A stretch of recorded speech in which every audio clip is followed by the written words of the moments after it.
SMP kelas 2 sudah selesai 30 juz. Anak yang ketiga baru setengah Al-Quran, SMP kelas 3. SMP kelas 3 itu setengah Al-Quran. Anak yang keempat baru mau 3 juz gitu. Karena memang frame keluarga saya ini mau menghantarkan anak-anak untuk menghafal Al-Quran. Satu itu. Bagaimana caranya untuk menghantarkan anak-anak itu menjadi penghafal Al-Quran, tapi tidak untuk dirinya sendiri, tapi juga untuk orang lain. Ada banyak dialog yang sering saya lakukan ke anak-anak dengan berbagai macam karakter. Jujur saja, suami saya orangnya pendiam. Mungkin ada yang tahu Pak Tito Darmawan, kerja di LPNP, sangat pendiam. Saking pendiamnya, gitu. Dalam mendidik anak pun diam. Ya, maksud dianya gimana Umi aja. Gitu. Terkadang seperti itu, dilempar ke saya, gimana Umi aja. Pendidikan masuk ke sini gimana Umi aja. Gitu. Tapi kalau Pak Tito tipikal bapak yang memang nggak banyak bicara, tapi dia mencontohkan gitu, mencontohkan. Ketika saya lihat status apa yang didandani oleh anak ilalang gitu, saya flashback. Pak Tito itu pernah didandani oleh anak saya pertama Inas, itu medok, lipstik, bedok, alis, sore-sore itu kelupaan dihapus, ba'da maghrib. Ya, habis maghrib, sholat maghrib, bukan sholat maghrib ya, sebelum ya, itu keluar beli bubur dalam keadaan muka masih didandani, pakai payung, rincik-rincik hujan. Iya, dan itu teringat sampai sekarang, masya Allah. Itu tukang buburnya ngeliatin, aja, mudah-mudahan nggak dibilang bencong saya. Dan itu Pak Tito itu merasa bangga, kata ibu, dan itu dia ceritakan, tapi dulu waktu Inas kecil begini-gini, tidak ada rasa malu, tidak ada apa gitu. Dia merasa senang gitu, seperti itu. Dan proses hal-hal yang kecil itu ternyata membekas dalam diri kami, orang tua dan juga anak. Ternyata anak itu alhamdulillah.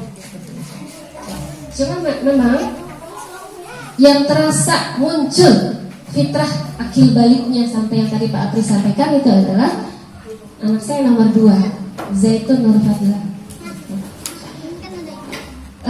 Sebetulnya di pendidikan ada 4 fase ya Pak Apri ya. Yang saya lihat itu ada tufulah, tamyiz, murahaqah dan syabab. Syabab itu yang tingkatan terakhir, yang 15 tahun itu sudah siap mandiri gitu. Pena sudah diangkat katanya. Ketika 15 tahun itu pena sudah diangkat. Dia harus siap menerima beban.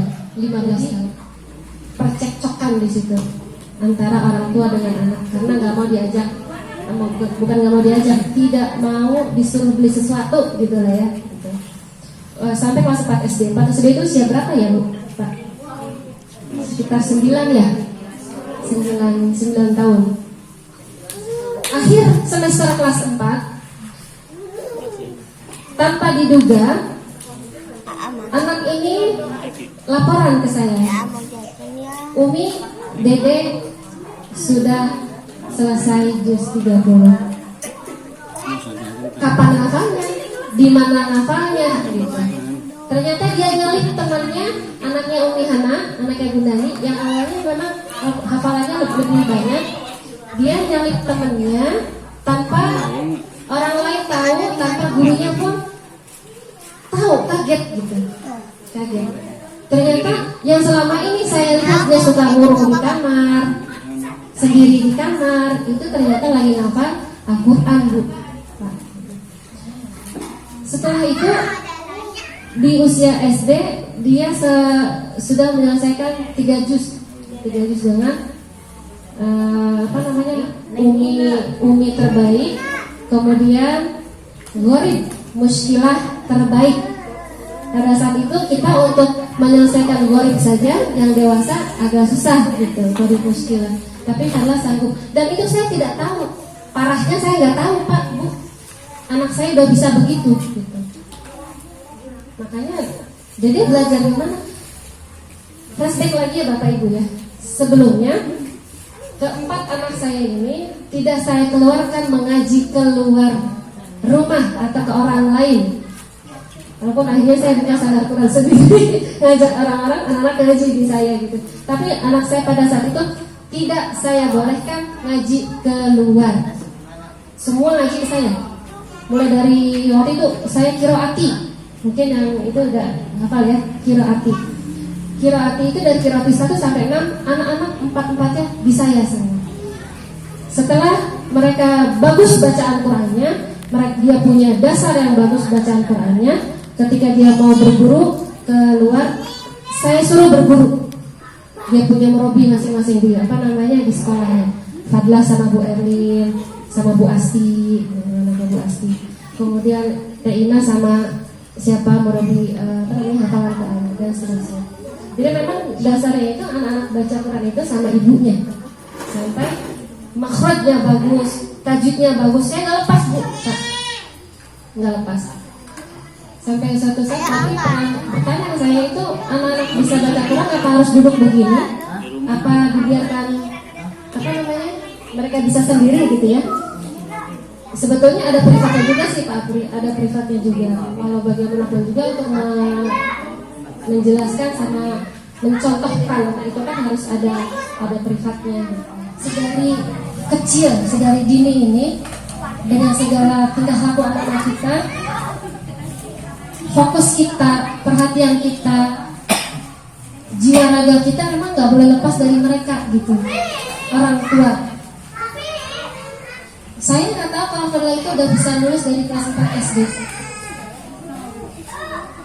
Kalau dia lagi ada masalah dia nulis. Dan ternyata nulisnya bukan di buku, di komputer.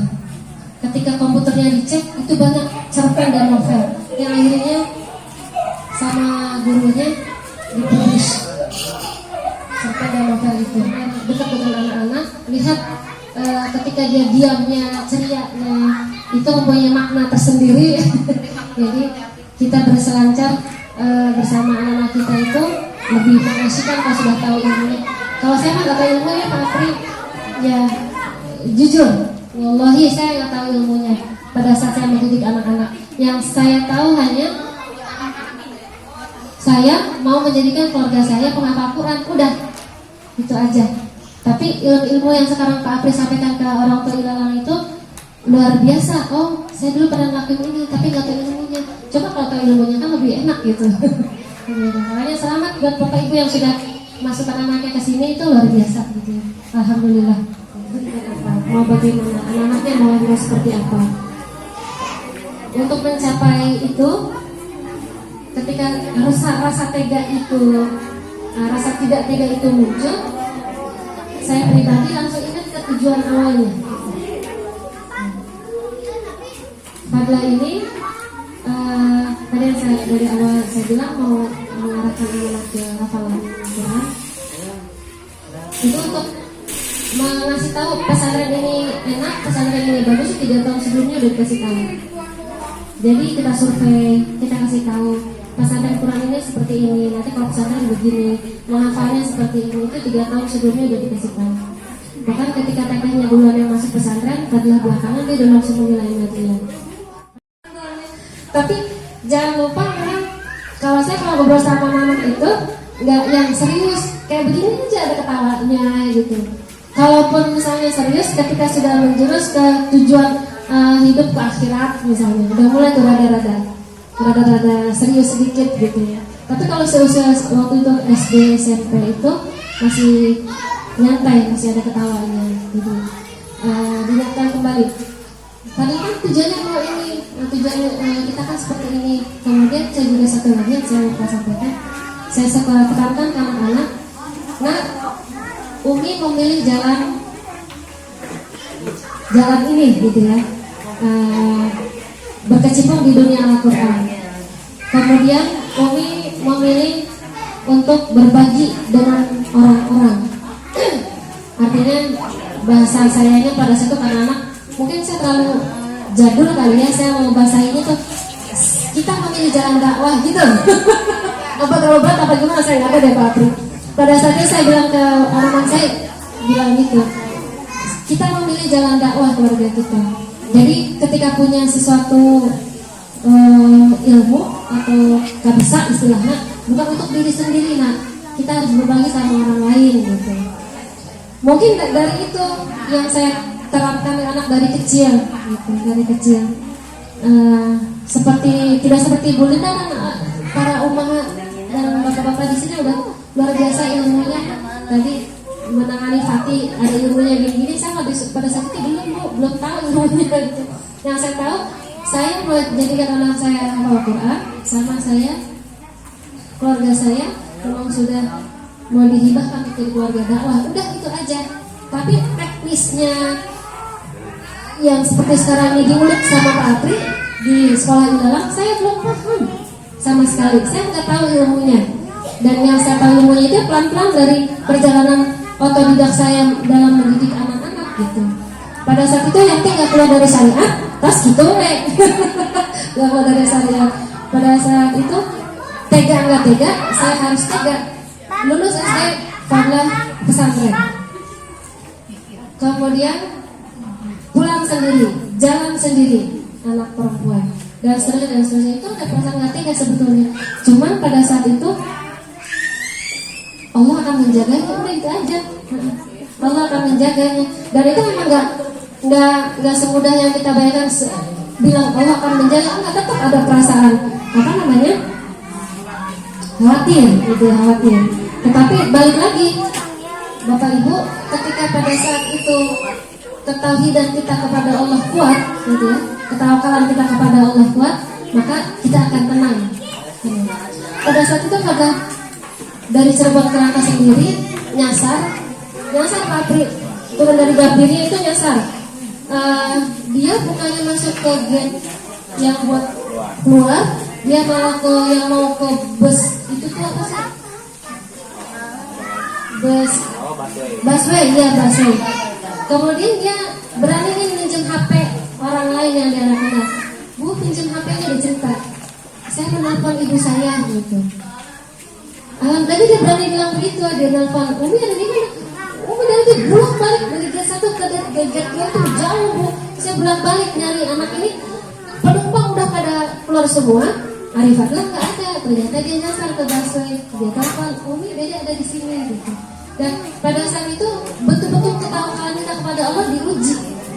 Ini Allah satu-satunya tempat bergantung, ya Allah tempat satu-satunya bergantung atau bahkan makhluk lain gitu.